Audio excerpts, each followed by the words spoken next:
कितना कठिन है इस दुनिया में यह जानना कि मैं हिंदू नहीं हूं, कि मुसलमान नहीं हूं, कि ईसाई नहीं हूं, कि जैन नहीं हूं, कि पारसी नहीं हूं। कितना कठिन है, होना तो नहीं चाहिए, क्योंकि कोई बच्चा ना हिंदू पैदा होता है, ना ईसाई पैदा होता है, ना मुसलमान पैदा होता है। सभी बच्चे निर्दोष आते हैं, सभी बच्चे विश्वास मुक्त आते हैं। हम उन्हें भरते हैं कचरे से, फिर कचरे को चाहे तुम अच्छे अच्छे नाम दे दो, गौ माता का गोबर कहो, जो तुम्हारी मर्जी हो। हिंदू पंचामृत पीते हैं, उसमें गाय की 5 चीजों को मिलाकर पंचामृत बना लेते हैं। गोबर, गोमूत्र, दूध, दही, घी, ऐसी 5 चीजों को घोल मेल करके पंचामृत बन गया। पंचामृत शब्द के पीछे क्या छिपा है, यह कोई नहीं देखता। और जब ब्राह्मण तुम्हें पंचामृत देता है तो तुम अहोभाव से स्वीकार करते हो। और वही तुमसे कहे गोबर लोगे, गौमूत्र लोगे, तो तुम्हारा जी मिचलाएगा। तुम कहोगे कैसी बातें करते हो, होश की बातें करो। मगर पंचामृत प्यारा शब्द है, सारी गंदगी को छिपा जाता है। प्यारे शब्दों की आड़ में बड़ी मूर्ताएं छिपी हुई हैं। राम नाम जानियो नहीं, इसका अर्थ समझ लेना। जिन्होंने भी ईश्वर को मान रखा है वे ईश्वर को कभी नहीं जान सकेंगे। इस दुनिया में सबसे ज्यादा झूठे लोग वे आस्तिक हैं, जिन्होंने बिना तलाश किए, बिना खोजे, बिना किसी अन्वेषण के और ईश्वर को स्वीकार कर लिया है। ये कैसी नपुंसकता है, और इस नपुंसकता की छाया में सारी पृथ्वी जी रही है। ये बड़े बड़े चर्च, ये बड़े बड़े मंदिर, ये आकाश छूती हुई मस्जिदों की मीनारें तुम्हारी नपुंसकता को छिपा रही हैं और कुछ भी नहीं। ये मंदिरों में बजते हुए घड़ियाल, ये मस्जिदों से उठती हुई अजाने, ये गिरजों में उठती हुई प्रार्थना, ये शिवालयों में जलती हुई धूप दीप या सबाडंबर है। ये धोखा है, ये बेईमानी है। ये तुम्हें इस बात के लिए राजी रखना है कि मानना काफी है, जानने की कोई जरूरत नहीं। हर रविवार को चर्च हो आए, इतना काफी है।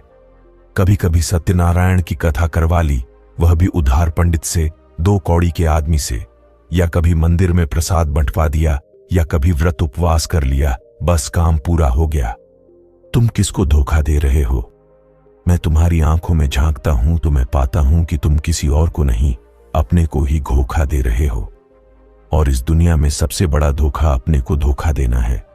मानो मत अगर जानना है तो जानने का पहला कदम है मानने से मुक्त हो जाना। अगर तुम मुझसे पूछो, मेरा गणित पूछो, थोड़ा उलटा लगेगा, थोड़ा बेबूझ लगेगा, मगर मेरी भी मजबूरी है। मैं सत्य को वैसा ही कहने को मजबूर हूं जैसा है। अगर तुम सच में नास्तिक हो जाओ तो शायद कभी तुम आस्तिक भी हो सकते हो। नास्तिकता और आस्तिकता में विरोध नहीं है। नास्तिकता सीढ़ी है, प्राथमिक सीढ़ी है आस्तिक होने के लिए।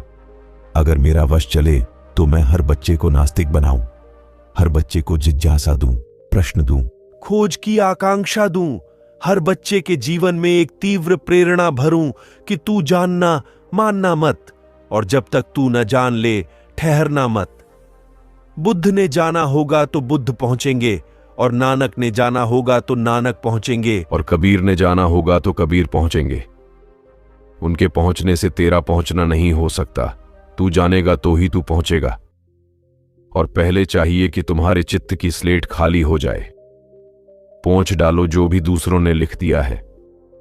धो लो स्लेट, साफ कर लो, कोरी कर लो तुम्हारी किताब। और मजा यह है कि कोरी किताब तुमने क्या की कि जैसे राम को आमंत्रण मिल जाता है। कोरी किताबों पर उतरता है वह फूल, कोरी किताबों पर आती है वह किरण, कोरी किताबों पर होता है वह विस्फोट। कोरी किताब यानी निर्दोष चित्त मान्यताओं से, विश्वासों से मुक्त। राम नाम जानियो नहीं, फिर तुम जान सकोगे, फिर ही जान सकोगे। भाई पूजा में हानि। रहीम कहते हैं पूजा खो गई क्योंकि राम का नाम ही लोग भूल गए। राम से पहचान ही न रही। राम के और लोगों के बीच में पंडित और पुजारी और पुरोहित और इमाम और पादरी और पोप न मालूम कितने लोग खड़े हो गए। राम और तुम्हारे बीच इतनी भीड़ खड़ी है कि तुम्हें लोगों की सिर्फ पीठें दिखाई पड़ रही हैं। राम का चेहरा तुम्हें कहां से दिखाई पड़े? हटा दो इस भीड़ को। पूजा में हानि हो गई है। पूजा यूं चल रही है मगर थोथी। तुम भी जानते हो भली भांति, मंदिर में जाकर झुक भी जाते हो, मगर तुम्हारा अहंकार नहीं झुकता, बल्कि अक्सर यह होता है अगर मंदिर में भीड़ भाड़ हो तो तुम और रंग रौनक से झुकते हो, शोरगुल मचाते हो। मैं छोटा था तो मेरे गांव के जिस मंदिर में मुझे ले जाया जाता था जैन मंदिर था। वर्ष भर तो कोई खास जाता न था, लेकिन पर्युषण के दिन जब आते तो उन 10 दिनों में बड़ी भीड़ होती थी। वे 10 दिन लूट के समझो। और लोगों ने भी क्या हिसाब बनाए हुए हैं। वे 10 दिन आते हैं बरसात के दिनों में, जब न खेती हो सकती, न दुकानदारी हो सकती, न कोई और धंधा हो सकता। सब दुकानें खाली होती हैं, किसान घरों में बैठे होते हैं, वर्षा मूसलाधार पड़ती है। कैसे कुशल लोग हैं। 10 दिन खोजे भी हैं तो यूं कि कुछ खर्चा ना हो, हिसाब से खोजे हैं। खाली ही बैठे हैं और मुफ्त अगर राम भी मिलता हो तो क्यों छोड़ना। उन 10 दिनों में मैंने एक मजा देखा कि जब भीड़ भाड़ ज्यादा होती तो लोग आरतियां लेकर ऐसे नाचते, वे ही लोग जिनको मैंने कभी अकेले में नाचते नहीं देखा। 2-4 आदमी होते तो बेमन से नाचते, और भीड़ अगर खास होती तो फिर तो यूं होता कि रुकते ही नहीं, बामुश्किल रोकना पड़ता, आपे के बाहर होकर नाचते। ऐसे एक नाचने वाले थे। एक दिन मैं उनके पीछे हो लिया। वे मुझसे पूछने लगे, मेरे पीछे क्यों चले आ रहे हो? मैंने कहा, एक राज की बात पूछनी है। आपको हर रंग में, हर ढंग में देखा है। जब आप अकेले होते हैं तो आप पूजा की थाली उठाते भी नहीं। 2-4 आदमी होते हैं तो थाली उठाते हैं, बस एक आध दफा घुमाई, उतारी और रख दी। 10-15 हुए तो आपके पैरों में थिरक आ जाती है, और अगर 100-200 लोग इकट्ठे होते हैं तो आपको रोकना पड़ता है, पकड़ना पड़ता है। पकड़े पकड़े हाथ में नहीं आते थे, छूट छूट जाते थे, निकल जाते थे, फिर थाली उठा लेते थे। आखिर लोगों को दूसरे काम भी करने हैं, घर भी जाना है, भोजन भी करना है। इसका राज क्या है? उन्होंने कहा, इसमें राज क्या? अरे अकेले नाचने में क्या सार, कोई देखने वाला भी तो होना चाहिए। साल में 2-4 ही ऐसे मौके आते हैं जब सब इकट्ठे होते हैं। पर्युषण के अंतिम दिन तो वे ऐसा ऊधम मचा देते थे जैसे शराब पी रखी हो। लोग झुकते भी हैं मंदिर में तो भी वह झुकना अहंकार का समर्पण नहीं है। झुकते भी हैं तो भी वह अहंकार का ही पूजन है। और फिर पूजा के नाम पर क्या क्या चल रहा है। न भाव है, न प्रीति है, न समर्पण है, सिर्फ एक पाखंड है। प्रतिष्ठा मिलती है, सम्मान मिलता है, लोग कहने लगते हैं बहुत धार्मिक, संतत्व मिलता है, आदर मिलता है, मगर ये सब तो अहंकार के आभूषण हैं। और क्या करोगे तुम पूजा में?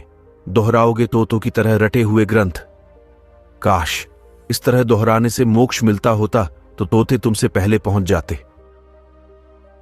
एक तिब्बती लामा मेरे पास मेहमान हुआ। तिब्बती लामा एक छोटा सा यंत्र रखते हैं पूजा यंत्र, जैसे चरखे का चाक होता है, उस चाक में स्पोक लगे होते हैं, हर स्पोक पर मंत्र लिखा होता है। अब बार बार क्या श्लोक कहना, तो वे बैठे बैठे चक्र को घुमा देते हैं, दूसरे भी काम करते रहते हैं। चक्के को एक धक्का मार दिया, चक्का घूमने लगा। जितना चक्का चक्कर ले लेता है, जितने स्पोक ऊपर आए और नीचे गए, ऊपर आए और नीचे गए, उतने मंत्रों का लाभ हो जाता है। ये लामा मेरे घर मेहमान था। मैंने उससे कहा कि ये तो बड़ी अच्छी तरकीब है, मैं तुझे और भी सुविधा बना देता हूं। उसने कहा, क्या सुविधा? मैंने कहा, तू ठहर। मैंने एक पड़ोसी इंजीनियर को बुलाया और कहा कि इसमें प्लग लगाकर इसको बिजली से जोड़ दे। ये बेचारे को बीच बीच में बाधा पड़ती है, ये घूमता रहेगा बिजली से और इसको पुण्य लाभ होता रहेगा। कुछ लोग हैं जो बैठे बैठे किताब में राम राम राम राम लिखते रहते हैं। कुछ लोग हैं जो दुकान पर बैठे बैठे हाथ में माला लिए रहते हैं और माला को थैली में छिपाए रखते हैं और भीतर भीतर गुरिये सटकाते रहते हैं। थैली भी इसलिए कि कोई यह न देख ले कि कभी कभी वे गुरिया सटकाना भूल जाते हैं, और भूल ही जाते होंगे, क्योंकि मेरे सामने ही एक हलवाई रहता था और ग्राहक आ जाते तो वह माला भी सटकाता रहता और इशारे भी करता रहता अपने नौकर को कि मार दे, डांडी मार दे। कुत्ता घुसाता तो इशारा कर देता कुत्ते को भगाओ। अब इस बीच में माला तो रुक ही जाती होगी, और न भी रुकी तो मन तो कुत्ते पर जा लगा। ये माला से तो कोई संबंध रहा नहीं। इस हलवाई की बड़ी तोंद थी, हलवाइयों की अक्सर होती है, और तोंद ही नहीं थी, तोंद में बड़ा तुंडा भी था। तुंडा हलवाई ही उनका नाम था। बिल्कुल फुग्गा थी उनकी। और जब भी वे भाव भक्ति से बैठे अपनी माला जपते रहते तो मैं पहुंच जाता। वे मुझे देखकर ही डरते थे, एकदम इशारा करने लगते क्या चाहिए। मैं उनको इशारा करता, उनके पीछे ही उनकी अलमारी सजी रहती मिठाइयों की कि फलां चीज चाहिए। वह पीछे देखा उन्होंने और मैंने उनका तुंडा बजाया। बस फिर उनसे जो गालियां निकलती थीं वे माला वाला भूल जाते। मैं उनको याद भी दिलाता कि तुंडा बाबा, माला का क्या हुआ, राम नाम का क्या हुआ। वे कहते ऐसी की तैसी माला की।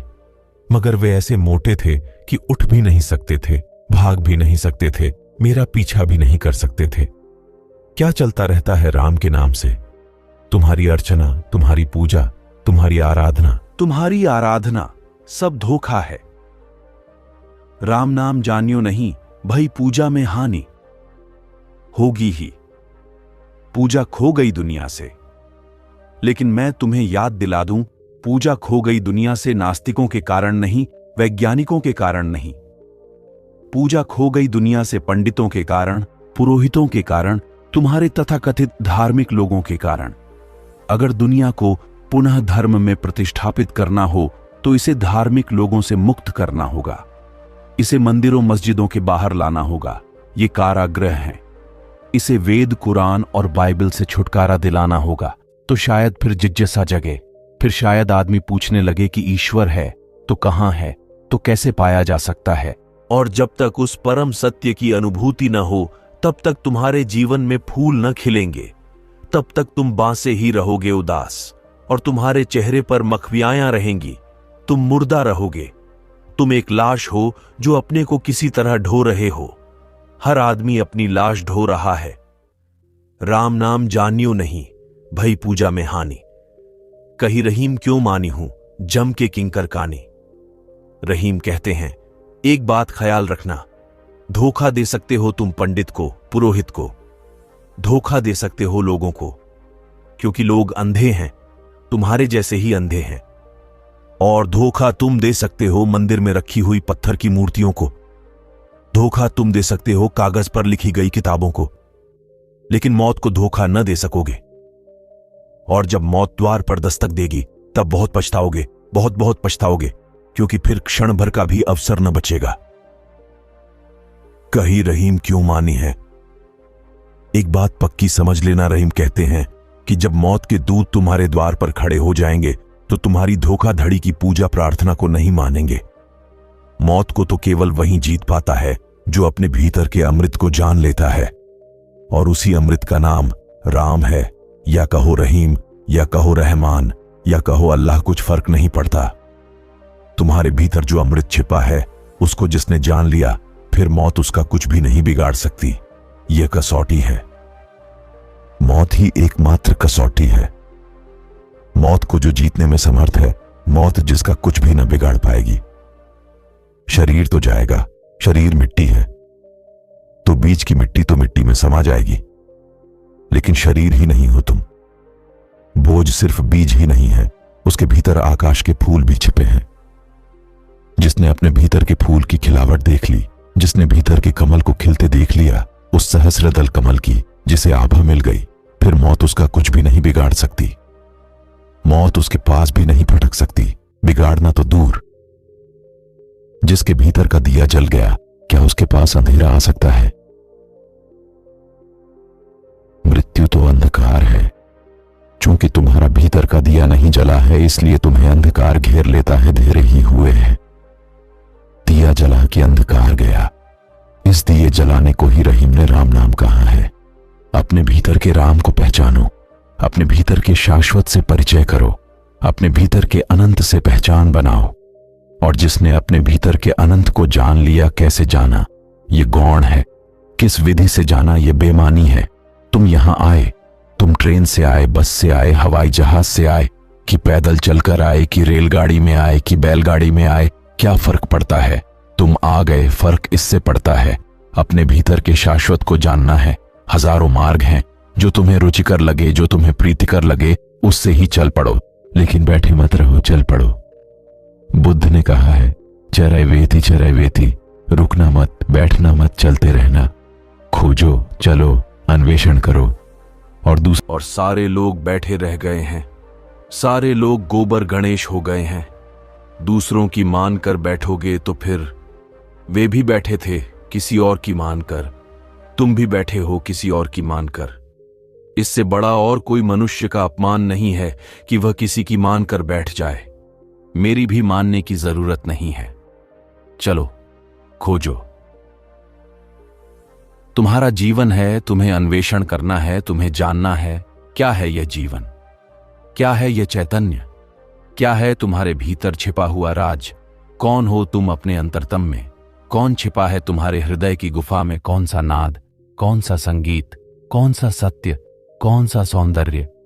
और जिसने अपने भीतर के केंद्र को पहचान लिया, उसे मिल गया निर्वाण, उसे मिल गया मोक्ष, उसे मिल गया राम।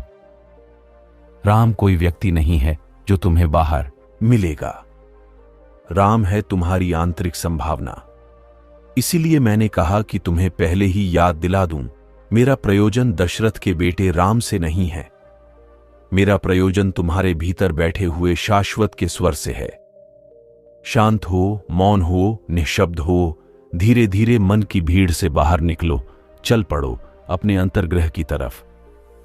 जब पूर्ण सन्नाटा रह जाए, जब कोई तरंग भी ना उठती हो, जब चेतना की झील यूं हो जाए जैसे दर्पण, तब सब राज खुल जाते हैं, भीतर के भी, बाहर के भी। क्योंकि वस्तुतः भीतर और बाहर के राज अलग अलग नहीं हैं। भीतर और बाहर शब्द उपयोग करने पड़ते हैं तुम्हारे अहंकार के कारण। अहंकार गया तो फिर भीतर ही बाहर है और बाहर ही भीतर है। फिर एक ही शेष रह जाता है। बस इतना ही करना है। जीना है और मर जाना है। खाना है, पीना है, सोना है, उठना है और मर जाना है। या और भी आकांक्षाएं हैं, अभिप्साएं हैं, या विराट की और भी पुकार आंदोलित करती है। यह तो कोई आदमी की जिंदगी न हुई। आदमी की जिंदगी की शुरुआत ही राम की तलाश से होती है।